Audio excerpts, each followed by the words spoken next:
आज चांदनी चौक की यात्रा के पड़ाव में हम सुनहरी मस्जिद पहुँचे। सुनहरी मस्जिद पहुँचने के बाद में मैंने पाया कि यह एक 2 मंजिला इमारत है।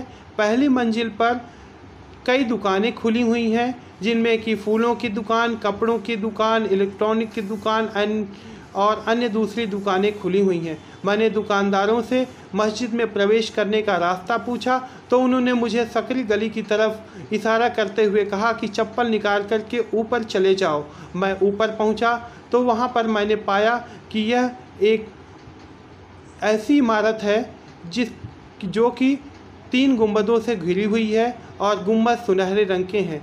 मैं जैसे ही पहुंचा, मेरे कौतूहलता का कारण बढ़ता जा रहा था और मैं कौतूहलवश उस बालकनी की तरफ आगे बढ़ा, जहां पर कि नादिर शाह ने 1722 में जब दिल्ली विजय की थी, तो उसी बालकनी से खड़े होकर के उसने संपूर्ण नगर को नष्ट भ्रष्ट करने का आदेश दिया था। नादिर शाह ने खून की नदियां बहाई थी और वह इसी जगह से करीबन 7 से 8 घंटे तक खड़ा होकर के पूरे नगर के कत्लो गारत को देख रहा था और शायद दिल्ली उस वक्त अपने ऊपर रो रही थी। चांदनी चौक उजड़ रहा था और दिल्ली रो रही थी। मैंने सीधे फिर अपना मुख दूसरी तरफ मोड़ा और एक दूसरी तरफ मुझे बलिदान की दूसरी किरण दिखाई दी, जो कि भारत के लिए बलिदान और उसके वैभव को बढ़ाने वाला था। मैंने गुरुद्वारा शीशगंज को देखा और गुरुद्वारा शीशगंज को देखते ही मेरा शीश सिख गुरुओं के सम्मान के लिए झुक गया। सिख गुरुओं के सम्मान और उनके धैर्य को सराहना मेरा परम कर्तव्य था। इसके पश्चात मैंने मस्जिद की मुख्य इबादतगाह की दीवारों पर अपनी निगाह डाली। मस्जिद की मुख्य इबादतगाह की दीवारें सफ़ेद रंग से पुती हुई हैं और मुझे लोगों ने बताया कि यह इबादतगाह सिर्फ़ नमाज के वक्त ही खुली हुई होती है, अन्यथा कभी खुलती नहीं है।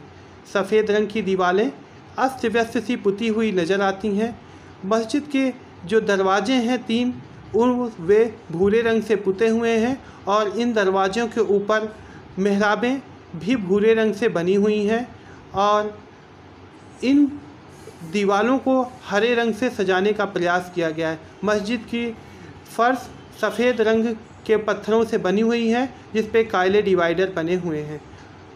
फिर इसके बाद मस्जिद की मुख्य इबादतगाह को प्लास्टिक की एक टीन सेट के द्वारा सुरक्षित करने का प्रयास किया गया है। ऐसा लगता है कि जो लोग नमाज अदा करने आए वह मस्जिद के बाहर के हिस्से में बैठ कर के सुकूनपूर्वक सूरज की रोशनी से बचकर अपनी नमाज अदा को फरमा सकें। यही ऐसा लगता है कि कुछ नया करने की कोशिश चल रही है और संभवतः उसमें कुछ हद तक सफल। इसके पश्चात मैंने चांदनी चौक की व्यस्त गलियों को देखा। चांदनी चौक की व्यस्त गलियां कुछ ऐसा प्रतीत होती हैं कि जैसे व्यस्तताओं भरे जीवन में चांदनी चौक खुद को समेटने की कोशिश कर रहा हो। चांदनी चौक जो कि खुद बहुत सारी जिम्मेदारियों से घिरा हुआ हो और खुद इन जिम्मेदारियों से उबरने की कोशिश कर रहा हो। चांदनी चौक वास्तव में भारत का वह क्षेत्र है जिसने सबसे ज़्यादा जिम्मेदारियां सही हैं, जिसने अत्याचार सहा है, जिसने सुख के दिन भी देखे हैं, जिसने डेमोक्रेसी के दिन देखे, जिसने लोकतंत्र के दिन तो देखे ही देखे, उसने कत्लो गारत के भी दिन देखे। चांदनी चौक जितना जुल्म और सितम शायद ही किसी ने सहा हो, परंतु चांदनी चौक आज फिर भी अपने आप को संभालने की कोशिश कर रहा है। बेतरतीब खड़ी गाड़ियाँ, लगा हुआ जाम, गाड़ियों की आवाज़ चांदनी चौक की पहचान बन चुके हैं।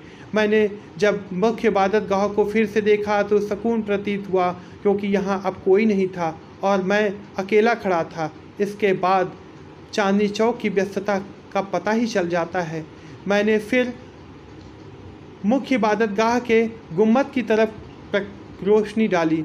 मुख्य इबादतगाह के गुम्बद सुनहरे रंग के रंगे हुए हैं और सुनहरे रंग के ऊपर जब सूर्य की किरणें पड़ती हैं तो यह चमकने लगते हैं, परंतु यह अब धुंधला पड़ता दिख रहा है। लगता है इसका कंजर्वेशन या पुनरुद्धार की ज़रूरत पड़। इसके पश्चात मस्जिद के ही एक दुकानदार ने अपनी दुकान में लगी हुई एक पेंटिंग की तरफ मुझे इशारा किया और उस पेंटिंग में मैंने पाया कि यह मस्जिद 1850 के दौरान कैसी दिखती रही होगी। 1850 के दौरान यह मस्जिद एक खुले प्रांगण में दिखाई दे रही थी। सामने का एरिया खुला प्रांगण था और 3 तरफ से यह घिरा हुआ था। गुंबद आज की ही तरह थे और यह पेंटिंग 1850 में गुलाम अली खान के द्वारा बनाई गई थी। अगर यह पेंटिंग ना होती तो शायद मैं आपको यह बता भी ना पाता कि किस तरीके से यह मस्जिद अब अपने आप पर रो रही है। मैंने फिर से एक बार उस जगह को देखना चाह रहा था जहाँ से कि नादिर शाह खड़ा हो रहा होगा।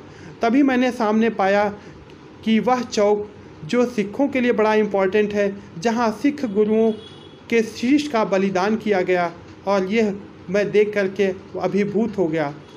इसके पश्चात फिर से मैंने एक बार इस रूठी हुई सी मस्जिद को देखा और संभालने की कोशिश की।